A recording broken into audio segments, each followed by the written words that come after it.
ایران کے supreme leader آیت اللہ خامنائی امریکہ اور اسرائیل کے فضائی حملوں میں ہلاک ہو گئے ہیں۔ یہ خطے میں کئی دہائیوں میں سب سے سنگین کشیدگی ہے۔ یا اللہ! ایران نے جوابی کارروائی کا اعلان کیا ہے جسے وہ انتہائی تباہ کن قرار دے رہا ہے، اور اس نے اسرائیل اور خلیج میں امریکی فوجی اڈوں پر حملے شروع کر دیے ہیں۔ جہاں دنیا کی نظریں ان حملوں اور بڑھتی ہوئی کشیدگی پر مرکوز ہے، وہیں توجہ ایک ایسی تنگ آبی گزرگاہ کی طرف بھی جا رہی ہے جس کا پوری دنیا پر گہرا اثر ہے، اور وہ ہے آبنائے ہرمز۔ اپنے تنگ ترین مقام پر یہ محض 33 کلومیٹر چوڑی ہے، مگر دنیا کے تیل کا تقریباً 5واں حصہ یعنی روزانہ تقریباً 2 کروڑ بیرل تیل اسی سے گزرتا ہے۔ اس کے علاوہ دنیا کی مائع قدرتی گیس یعنی LNG کا بھی بڑا حصہ اسی راستے سے گزرتا ہے۔ یہ خلیجی ممالک کا بنیادی برآمدی راستہ ہے، اور یہاں سے نکلنے والے تیل کا 80% سے زیادہ ایشیا کی طرف جاتا ہے۔ وارٹیکسا کے مطابق چین ایران کا سب سے بڑا تیل خریدار ہے، جو گزشتہ ماہ روزانہ 18 لاکھ سے زیادہ بیرل تیل درآمد کر رہا تھا۔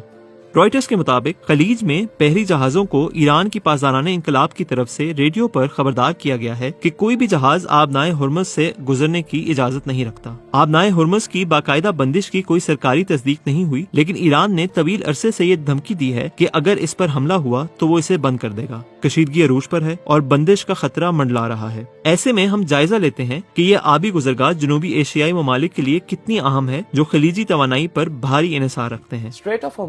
آبنائے ہرمز جنوبی ایشیائی ممالک کے لیے انتہائی اہمیت کی حامل ہے۔ مثلاً پاکستان کے معاملے میں ملک کی تیل کی 90% سے زائد درآمدات خلیج سے آتی ہیں، اور یہ سب اسی آبنائے سے گزرتی ہیں۔ اسی طرح LNG کے لیے یہ اعداد و شمار 70 سے 75% کے درمیان ہے۔ انڈیا کے لیے ان کی تیل کی درآمدات کا 60% سے زائد آبنائے ہرمز سے آتا ہے۔ سن 2019 میں خلیج میں 2 تیل بردار جہازوں پر حملوں سے چند ہی دنوں میں تیل کی قیمتیں بڑھ گئی تھیں اور جہاز رانی کی لاگت میں بھی اضافہ ہو گیا تھا۔ اگر اس راستے پر ایسا کچھ دوبارہ ہوا تو جنوبی ایشیائی معیشتوں پر اس کے اثرات مرتب ہو سکتے ہیں۔ طویل المدتی بندش کی صورت میں جنوبی ایشیائی ممالک پر اس کے اثرات انتہائی سنگین ہو سکتے ہیں۔ مثلاً تیل کی قیمتوں میں صرف $1 کے اضافے سے انڈیا کا درآمدی بل $2 ارب بڑھ سکتا ہے۔ اب اگر آبنائے 1 ہفتے سے زیادہ بند رہے تو تیل کی قیمتیں $100 تک پہنچ سکتی ہیں، اور انتہائی صورت میں $150 ارب تک بھی جا سکتی ہیں۔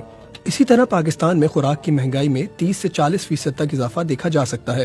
مجموعی طور پر یہ آبنائے عالمی تجارت کا ایک اہم مرکز بھی ہے، اس لیے یہ بھی کہا جا سکتا ہے کہ جنوبی ایشیائی ممالک کی اشیاء اور سامان کی تجارت پر بھی اس کے اثرات پڑیں گے۔ جنوبی ایشیا کے لیے خطرات واضح ہیں۔ اس تنگ آبی گزرگاہ میں جو کچھ ہوتا ہے وہ محض خلیج کا مسئلہ نہیں، اس کی لہریں ہزاروں میل دور معیشتوں اور گھروں تک پہنچ سکتی ہیں۔